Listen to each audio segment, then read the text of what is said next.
knows a lot about the science stuff. Professor Dave explains. We've been discussing fingerprints for quite some time at this point, but this tutorial will be the last one, where we finally piece it all together. We've learned how fingerprints are collected, classified into patterns like loops and whorls, analyzed for minutiae, and developed using techniques from powders to ninhydrin. Now comes the critical step, comparing those crime scene prints to the suspect's 10-digit fingerprint card.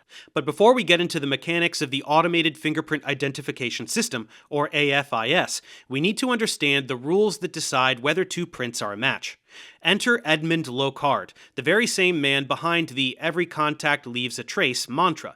He laid down a framework known as the tripartite rule for fingerprint matching. Locard's criteria hinge on minutiae, those rich details like endings, splits, and dots that make your fingerprint yours. If a print has more than 12 clear matching minutiae, the identification is rock solid. At this point, even the most skeptical expert would agree, it's a match.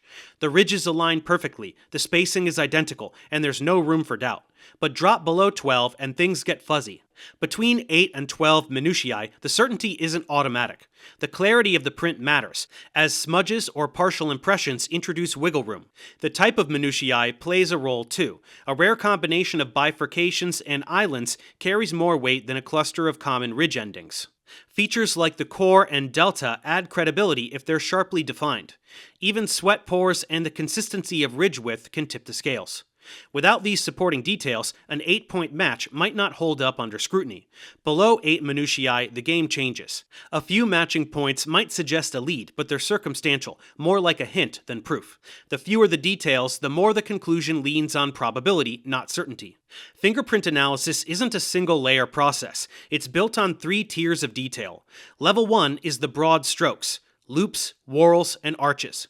Useful for narrowing suspects, but about as specific as saying the thief wore a hoodie. Level 2 dives into minutiae, ridge endings, splits, and islands. These are the landmarks that make your print unique, and AFIS catalogs them with the precision of a taxonomist. A single print can have dozens of minutiae, and even a partial smudge might hold enough to link to a suspect. Level 3 zooms in further, focusing on sweat pores, or poroscopy, and the jagged edges of ridges, or edgeoscopy. Sweat pores vary in size and spacing, creating a micro-level signature. Edgeoscopy, pioneered by Salil Chatterjee in the 1960s, examines the unique nicks and bends along ridge edges. These Level 3 features are the backup singers who steal the show when minutiae aren't enough, especially in smudged or aged prints. Now, how does AFIS fit into this? It's not magic, though it might seem like it. The system starts by digitizing that greasy print from a doorknob or a glass. Scanning turns into a high-resolution image, free of smudges or ink blots. Software then sharpens the ridges, transforming blurry lines into crisp, defined paths. Next, AFIS maps every point as ridge endings, bifurcations, and pores, tagging their positions like coordinates on a map. These details are encoded into a numeric string, a kind of digital fingerprint DNA. This code is then unleashed on a database of millions, hunting for similarity scores. AFIS doesn't shout "Eureka." It quietly generates a ranked list of potential matches, leaving the final call to human examiners. But here's the kicker. AFIS doesn't just compare crime scene prints to other crime scene prints. It cross-references them against 10-digit fingerprint cards collected during arrests, background checks, or even DMV records. That's how a burglar who's never been booked can still get flagged. Their cousin's prints might be in the system, and partial matches can trace back to family ties. Once AFIS shows up a match, the legal machinery kicks in. The suspect's 10-digit card is dragged into court, laid beside the crime scene print like a game of spot the difference, except the differences are non-existent. A forensic examiner steps in, explaining how 12 matching minutiae, aligned pores, and consistent ridge flow create a statistical impossibility of coincidence.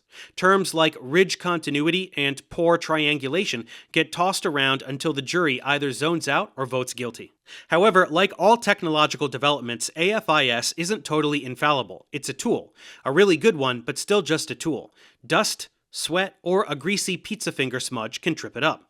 Human bias lingers in the code, whispering, maybe this guy, while examiners nod or shake their heads. But let's not write it off. This same system IDs tsunami victims when dental records fail. It frees the innocent by poking holes in shaky alibis. It solves cold cases which are decades old, maybe even older than the oldest person among us. Fingerprints, at their core, are a paradox. They're fragile. A raindrop or a sweaty palm can erase them. But they are also enduring, surviving decades on a dusty photo or a forgotten gun. AFIS bridges that gap, turning ridges and pores into evidence that speaks in courtrooms. It's not perfect, but neither are we. The system evolves, just like the criminals it hunts. So as we close this chapter on fingerprints, remember this. Every touch leaves a silent signature.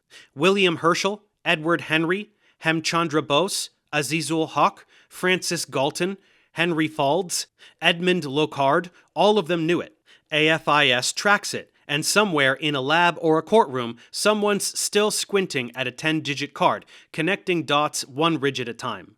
The future? Maybe quantum algorithms, maybe AI that reads pores from satellite images. But for now, the humble fingerprint and the technology that decodes it remains forensic science's oldest cheat code. Thanks for watching. Subscribe to my channel for more tutorials. Support me on Patreon so I can keep making content. And as always, feel free to email me, ProfessorDaveExplains@gmail.com.